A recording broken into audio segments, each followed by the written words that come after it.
한번 따라하실까요? 믿는 자들을 찾으러 오신 예수 그리스도. 찾으런데 찾으러 이건 오타 같죠?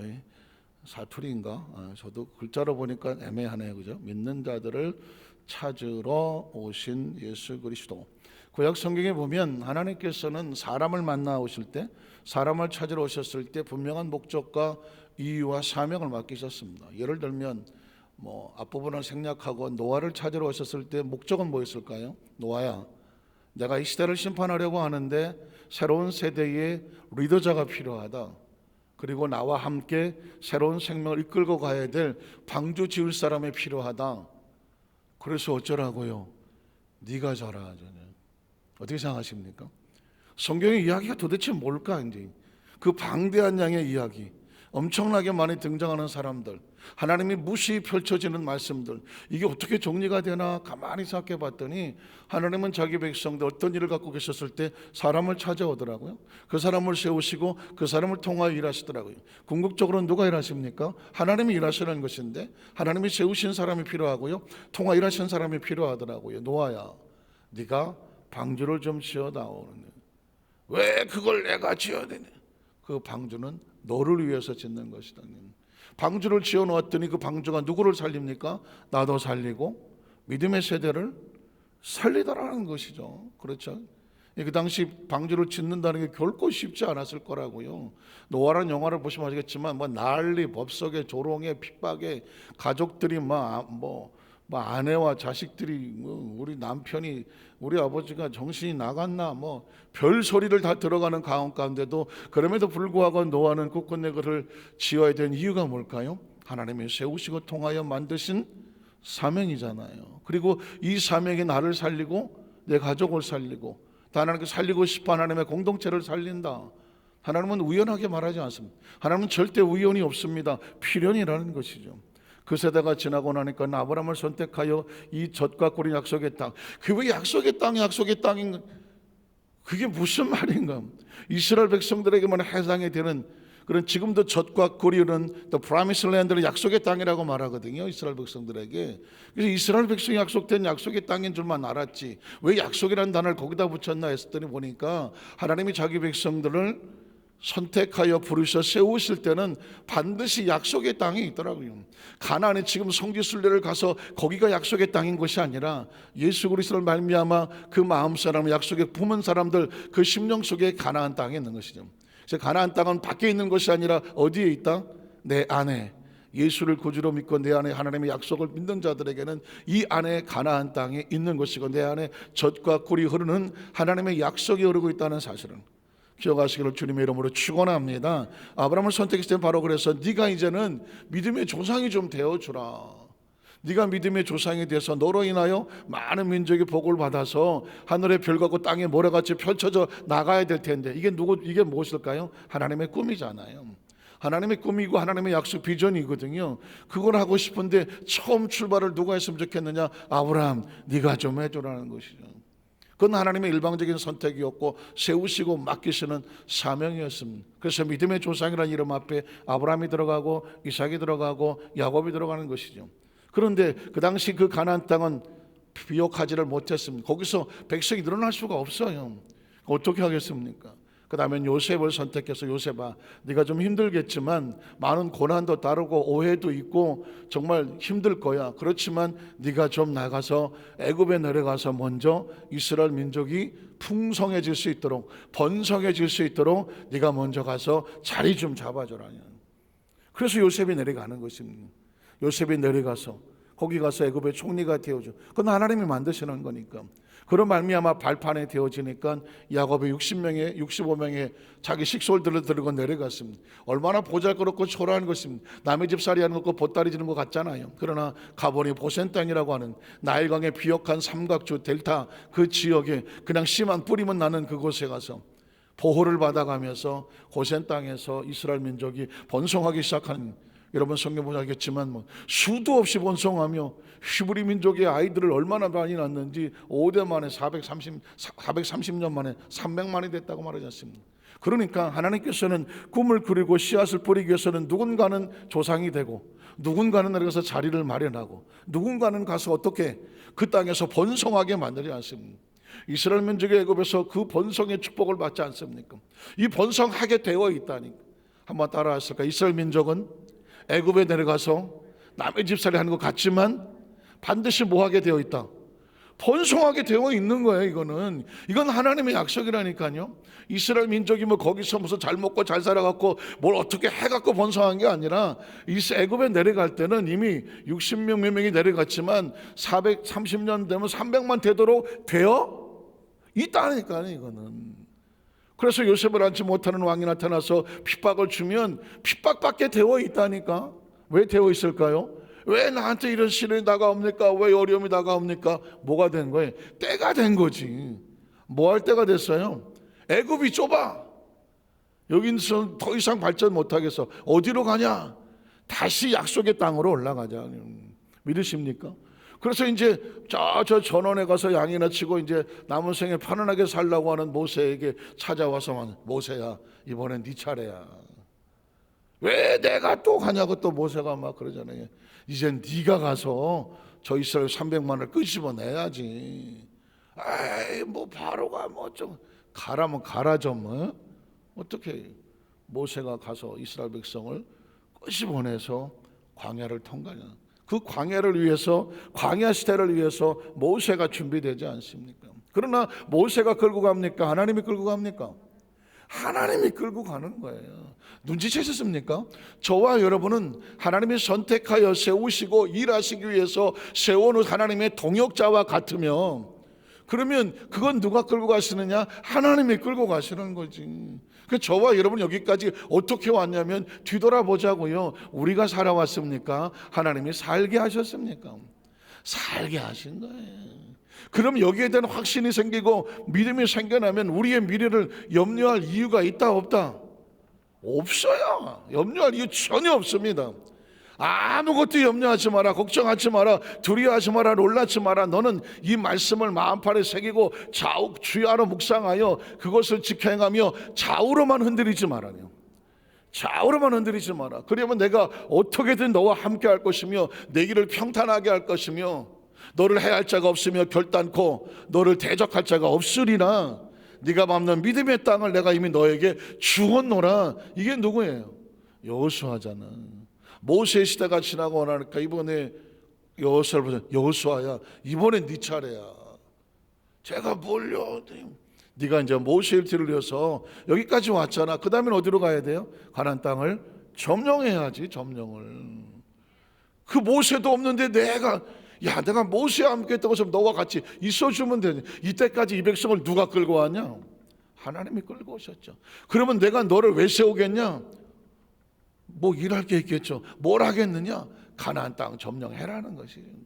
여호수아는 가나안 땅을 점령하고 나니까 그 다음에 또 누가 갑니까? 그 다음에는 사무엘이 나오고, 뭐 사울은 쓰다가 버려지게 되고, 뭐 아예 안 되겠다 다윗이 나오고. 그래서 왕들이 쭉 나. 성경에 쭉 보면 결국은 뭐냐? 하나님이 사람을 세워서 하나님의 일을 하시더라. 이게 그냥 성경의 스토리고요. 그러면 예수님이 이 땅에 오셨다? 예수님이 그냥 오시겠습니까? 믿음의 왕으로 오셨다면 예수님은 우리에게 그를 만나는 자마다 영접한 자 하나님의 자녀되는 권세를 주시고, 그런 말미암아 천국으로 초청하여 영생의 잔치, 생명의 잔치로 우리를 만드시는데, 예수님께서 사역을 하실 때 보면 복음서가 뭘까요? 예수님이 사역하시는 거잖아요. 두루 여기저기 자꾸 다니셔. 뭐 갈릴리도 갔다가, 뭐 가버나움도 갔다가, 뭐 또 여리고도 갔다가, 뭐 이렇게 자꾸 예수님이 자꾸 다니셔. 뭐 베다니도 갔다가, 뭐 예루살렘 속으로 올라갔다 내려왔다, 뭘 자꾸 하셔. 뭘 하시나 했더니 사람을 찾고 다니더라고. 뭘 찾으시느냐? 믿음의 사람들을 찾고 다니더라고. 믿음의 사람들. 그래서 예수님은 믿음의 사람들을 찾고 다니는데, 그 믿음을 보이지 않는, 오히려 믿음이 약한 사람을 보면 예수님이 책망을 하시는 장면이 나옵니다. 우린 첫 번째로 믿음이 약한 자를 책망하시는 모습인데요, 하나님이 진노하고 하나님이 분노한다, 이건 무서운 단어거든요. 하나님이 진노하고 하나님이 분노한다, 하나님이 책망한다. 사실 인간의 입장에서는 이건 무서운 단어입니다. 이게 그냥 책망, 분노 거기에 대한 이야기를 이렇게 하면 그럴 수도 있을지 모르지만 주체가 하나님이면 얘기가 달라져. 하나님이 책망한다, 하나님이 진노한다, 하나님이 분노하신다. 쓰고 싶지 않지만 심판이라는 단어까지 오게 되면 이건 인간에게는 치명적인 단어입니다. 그런데 성경에 하나님께서 분노하시는 장면이 나와요. 그건 뭐냐? 하나님에 대한 절대 신뢰를 잃어버릴 때예요. 제가 어저께 말씀드렸죠. 하나님은 누구를 찾으시더라? 하나님을 믿어주는 사람을 찾는 거예요. 신앙은요, 하나님에 대한 절대 신뢰예요. 그래서 오죽하면 아브라함이 하나님을 믿으니 네가 의롭다라고 말했거든요. 그러면 하나님 믿지 아니하면 뭐예요? 불의하다는 것이죠. 불의하다.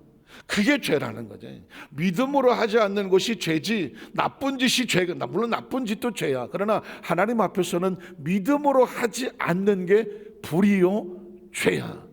그러니 믿지 않는 것에 대한 하나님의 본능적인 반응은 뭐냐? 하나님은 진노와 책망하시더라는 거예요. 마태복음 8장 23절 24절에 보면 배에 오르심에, 자, 예수님이 배 안에 탔습니다. 제자들도 같이 있습니다. 배 안에 예수님, 제자들, 또 혹시 배를 모는 사람들 같이 타렀습니다. 자, 따랐더니 그 다음 절에 보면 바다에 큰 놀이 일어나서 배가 물결에 덮이게 되었을 때, 자, 상황이 풍랑이 일고 때로 광풍처럼 보입니다. 그런데 예수께서는 주무셨습니다.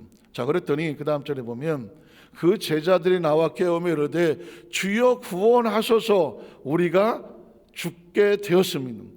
풍랑과 파도가 치고 배는 뒤집힐 것 같은데 예수님은 주무시고 계셨다. 자, 그러면 제자들은 왜 불안해하며 예수를 왜 깨우며 우리를 살려달라고 할까요? 이 상황에 인간이 할 수 있는 것은 없는데 예수님이 깨어나셔서 뭔가 해야 안전하라고 생각하는 거죠. 그렇게 생각하는 거죠. 우리도 생각하기 그렇죠. 내가 뭘 해야, 또 예수님 뭐라고 어떻게 해줘야 내가 믿을 것 같거든요. 그런데 예수님의 반응은 달라요. 그 다음 절에 보면 예수께서 이르시되 어찌하여 무서워하느냐. 여기에 뜬금없이 나오는 단어가 뭐예요? 뭐가 작다? 믿음이 작다고 나오는. 도대체 이 상황이 지금 믿음의 상황입니까? 인간의 한계를 만나고 풍랑이고 배가 뒤집힐 것 같으니 죽게 됐으니 뭐라도 해야 되는데 예수님 저 어떻게 해주세요라고 예수님을 깨워야 되지 않느냐라고 한 거라거든요. 실제로 어딘가에 옛날에 어떤 글에 보니까 주무시는 예수를 깨워라 그런 것도 있더라고요. 틀린 말은 아닌 것 같지만, 그럼 주무시는 예수를 깨웠으면 네가 참 나를 잘 깨웠구나, 마침 잘 깨웠구나, 이게 칭찬을 받아야 될 상황인데 예수를 깨웠더니 예수님이 뭐 하냐면 칭찬이 아니라 책망을 하잖아요. 아, 이 사람들아 왜 두려워하는 거야? 그렇게 믿음이 없어? 이 믿음이 뭐야 도대체? 그 다음 절에 보면 뭐라고 말할까요? 곧 일어나서 바람과 바다를 꾸짖으니 아주 잔잔하게 되거늘 그 사람 놀랍게 여기로되 이가 어떤 사람이기에 바람과 바다 순종하는가 하더라. 이 본문의 팩트가 뭐예요? 중점이 뭐예요? 예수께서 바람과 바다를 순종케 하더라. 이게 주제입니까? 이거 주제 아닌데. 왜? 예수님이 책망하는데 믿음이 적은 자여라고 깨웠더니 책망하더라. 그럼 뭘 원하시는 거예요? 제가 처음 말씀드렸죠. 이 배 안에는 예수님도 계시고 제자들도 있고 필요하다면 배를 모는 뱃사람도 있을 수 있겠죠. 그런데 풍랑이 다가왔어요. 예수님은 편안하게 주무셨어요. 풍랑과 파도가 쳐도 배 안에 누가 있는 거예요? 예수님이 계시는 거예요. 그러면 이 배는 뒤집힙니까? 안 뒤집힙니까? 안 뒤집히는 거지. 이걸 믿음이라고 말하는 거야. 예수와 함께 있으니 이 배는 뒤집히지 않으며 뒤집혀 내가 죽을 일이 없다지. 예수님께서 원하는 건 이걸 원한 거예요. 예수님이 깨워서 바다야 잠잠해라, 풍랑아 잠잠해라 그랬더니 잠잠해지더라. 그게 믿음이 아니라 예수님이 함께 하고 있다면 이 상황 속에서도 내가 망할 리가 없고 내가 죽을 리가 없고 뒤집힐 리가 없다. 배가 뒤집히면 누가 물에 빠지는 거예요? 나도 빠지고 예수님도 빠지는데 배가 뒤집히지 않을 이유는 누구 때문에 그러는 거예요? 예수님 때문에는 거죠. 예수님은 우연이 없다고 말했습니다. 제자들을 데리고 그 풍랑이 있는 바닷가로 올라가서 그 풍랑 속에 있게 했던 이유는 뭐냐면 이 상황 속에서도 예수가 약속으로 믿어지느냐가 중요한, 이해가 되십니까? 오늘 저와 여러분이 예수를 구주로 믿으시면 아멘 하시기 바랍니다. 예수 믿는 성도는 예수님의 약속이 바깥에 있는 것이 아니라 우리 안에 있다고 말씀을 드렸습니다. 그러면 예수 안에 있다고 하면 풍랑이 일고 파도가 치워질 때에 우리가 무모하게 뭘 어떻게 하자는 것이 아니라 이 약속 안에 있다고 한다면 하나님께서 아무 이유 없이 우리가 물에 빠지게 할 일이 없을 것이며, 왜냐하면 우리가 물에 빠지면 약속이 빠지는 것이고, 우리가 망하면 약속이 망하는 것이고, 배가 부서지면 약속이 부서지는 것이거든. 예수님은 약속으로 함께 하시니 약속이 함께 하시면 배는 부러질 리가 없고 부서질 리가 없고 뒤집힐 리가 없고 빠질 리가 없다. 이게 믿음이라는 것이죠. 믿어지십니까? 오늘 성경에서 우리에게 그걸 요구하는 거죠. 마가복음 9장 14절 19절을 보면 그 예수님께서 그들이 제자들에게 와서 보니 큰 무리가 그들을 둘러싸고 서기관들이 그들과 더불어 변론하고 있더라. 온 무리가 예수를 보고 매우 놀라며 달려와 문안하거늘 예수께서 들으시되 너희가 무엇을 그들과 변론하느냐. 무리 중에 하나가 대답하되 선생님, 말 못하게 귀신 들린 내 아들을 선생님께 데려왔나이다. 귀신이 어디선지 그를 잡으면 거꾸려 거품을 흘리며 이를 갈며 그리고 파리하게 합니다. 내가 선생님의 제자들에게 내쫓아라 했으나 그들이 능히 하지 못하더이다. 대답하이되, 또 여기는 나오네. 믿음이 없는 세대요. 귀신을 못 쫓아냈는데 안 나가더라고요. 근데 믿음이 없는 세대요. 내가 얼마나 너희와 함께 있으며 얼마나 너희에게 참고 그 믿음이 클 때까지 기다려야 되느냐. 그를 내게로 데려오라 하시며 이에 데리고 오니 귀신이 예수를 보고 곧 그 아이로 심히 경련을 일으키게 하는지라. 그가 땅에 엎드려 구름의 거품을 흘리더라. 계속 이어볼게요. 예수 그 아버지께 물으시되 언제부터 이렇게 되었느냐 하시니 이르되 어릴 때부터입니다. 귀신이 그를 죽이려고 불가물에 자주 던졌습니다. 그러나 무엇을 하실 수 있거든 우리를 불쌍히 여기사 도와주시옵소서. 그랬더니 예수께서 이르시되 할 수 있고이라는 표현이 무슨 말이냐. 뭐하는 자에게? 믿는 자에게는 능히 하지 못할 일이 없느니라. 사실을 믿는다고 말하면서 이 믿음에 대한 단어가 추상적이죠. 지금 예수님께서는 도대체 믿음을 무엇으로 우리에게 표현하고 싶어 하냐면 예수 그리스도로 말미암아 우리 안에 주신 능력으로 귀신은 나가게 되어 있다는 거예요. 믿으십니까? 귀신은 나가게 되어 있다니까. 예수를 보고 귀신이, 예수님이 아무 말도 하지 않았는데 예수를 보니까, 약속을 보니까 지가 놀라서 반응을 해버리잖아요.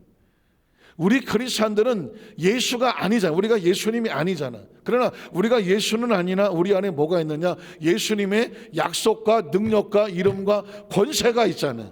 하나님의 자녀잖아. 영접한 자 곧 그를 믿는 자 하나님의 자녀가 되는 권세를 주었으니 우리는 하나님의 자녀잖아. 그러면 귀신이 나를 뭘로 보겠어? 하나님의 자녀로 어떻게 알아? 귀신같이 알잖아. 믿으십니까?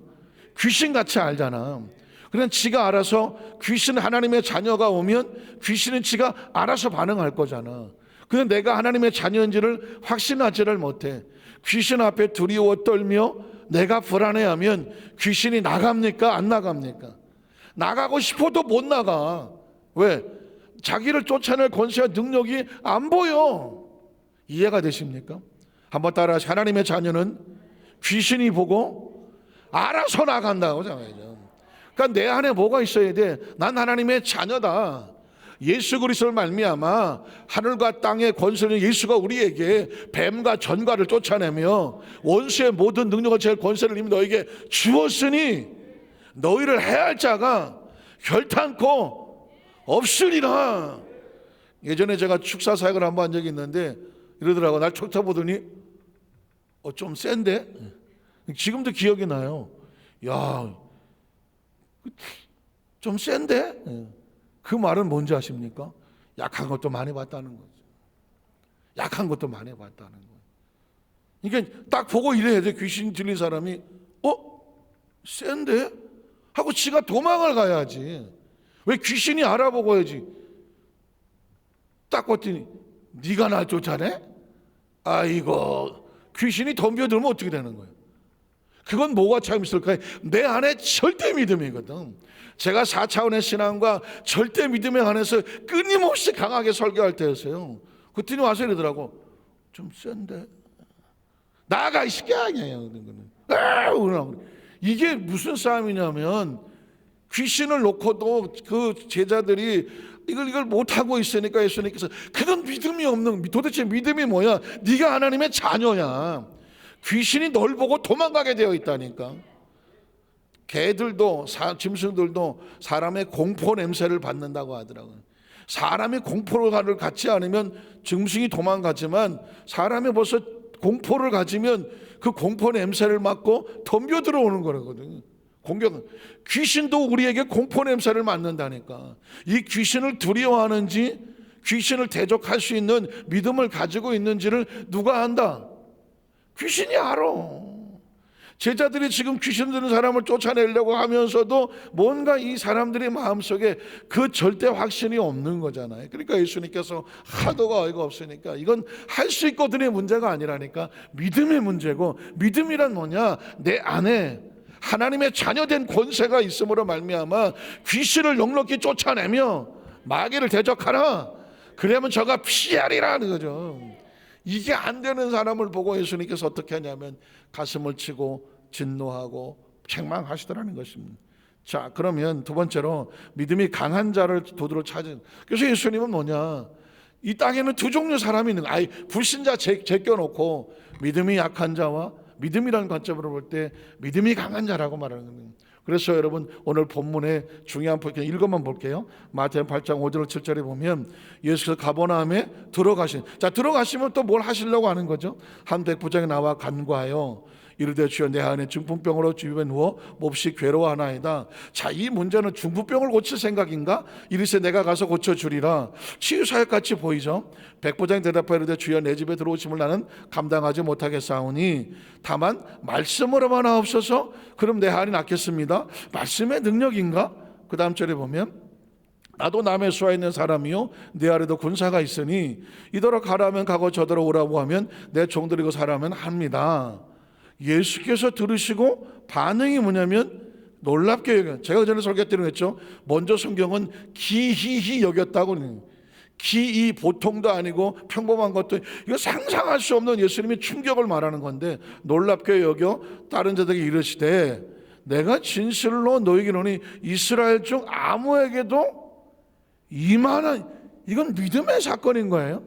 치유 사건도 있고 말씀의 능력도 있지만 지금 예수님의 포인트는 뭐냐면 이만한 믿음을 보지 못했다. 뒤집어 말하면 이만한 믿음을 가진 사람을 찾으러 다녔지만, 내가 그래서 찾으러 다녔지만 아무도 만나지를 못했는데 처음 만났다는 거거든요. 처음 이만한 믿음을 보지 못하였노라. 그러면서 말하기를 중풍병하고는 전혀 상관없이 너희에게로니 동서로부터 많은 사람이, 이스라엘 그 유대 땅 팔레스타인 말고 전 세계로부터 많은 사람이 아브라함과 이삭과 야곱과 함께 그 약속을 받아 그 약속에 성취되는 천국의 자리에 앉으려니와 그 나라의 본 아브라함 자손이라고 말하면서 그 약속에 대한 믿음이 없는 그 사람들은 바깥 어두운데, 바깥이 어디예요? 약속의 바깥이에요.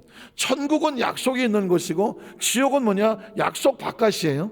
믿음은 약속 안에 있는 것이고 믿지 않는 것은 약속 바깥에 있는 것이에요. 예수를 믿는다 하나님의 약속 안에 들어와 있는 것이고 예수를 믿지 않는 건 약속 바깥에 있는 거예요. 교회는 약속의 집이고 교회 밖은 약속이 없는 곳이에요. 믿으십니까? 그러니까 지금 약속 바깥에 얻은 아브라함의 자손이라도 약속 바깥에 있으니 약속의 보증이 없고 약속의 내용이 없고 약속의 대상이 없고 약속의 능력이 없어요. 그래서 어떻게? 어두운 데 쫓겨나 거기서 울며 이를 갈게 되리라. 왜? 그 약속의 본체가 약속을 믿지 아니하므로 약속에서 쫓겨났으니 원래 내 건데, 원래 우리 건데 이제 다 잃어버렸네. 바깥에 나가서 슬퍼 이를 갈게 되리라. 그래서 백부장에게 이르시되 가라. 내 믿은 대로. 이게 믿은 대로? 예수 그리스도에 대한 자기 마음의 확신을 가지고 나왔잖아요.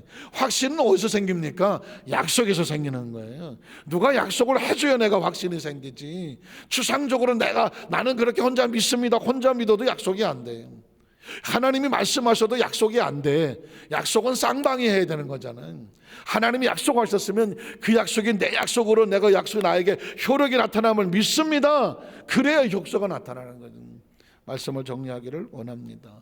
지금도, 아니 성경은 창세부터 계시록까지 믿는 자들을 계속 찾으러 다니시고, 그 찾으러 온 예수 그리스도 믿는 사람들에게 하나님의 약속 역사가 나타나는 거거든요. 오늘 저와 여러분에게도 오늘 이 새벽에 나와 있다는 얘기는요, 약속에 반응하는 사람들이잖아요. 다 반응하지는 않아요.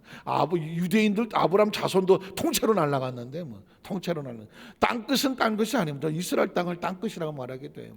오늘 주님 오시는 그날까지 약속이잖아요. 내가 다시 온다음에 초림, 예수님이 오신 성탄절은 초림이고, 초림은 약속을 믿는 자들에게 보여준 것이고, 그 약속을 확인한 사람은요 재림을 기다리잖아. 재림도 뭐야? 재림도 약속이는 내가 다시 와서 하는 거잖아요. 이 신앙을 2021년도 이 성탄절 새벽 예배를 가슴에 새기셔서 평생이에요. 신앙이 우리 성장에 발전 나가는 동안에 우리 하나님 약속 안에서 꼭 부여잡고 믿음 있는 자로 발견되시고 인정되시고 칭찬을 받으시고 역사가 나타나시기를 주님의 이름으로 축원합니다. 기도하겠습니다. 하나님 아버지 감사합니다.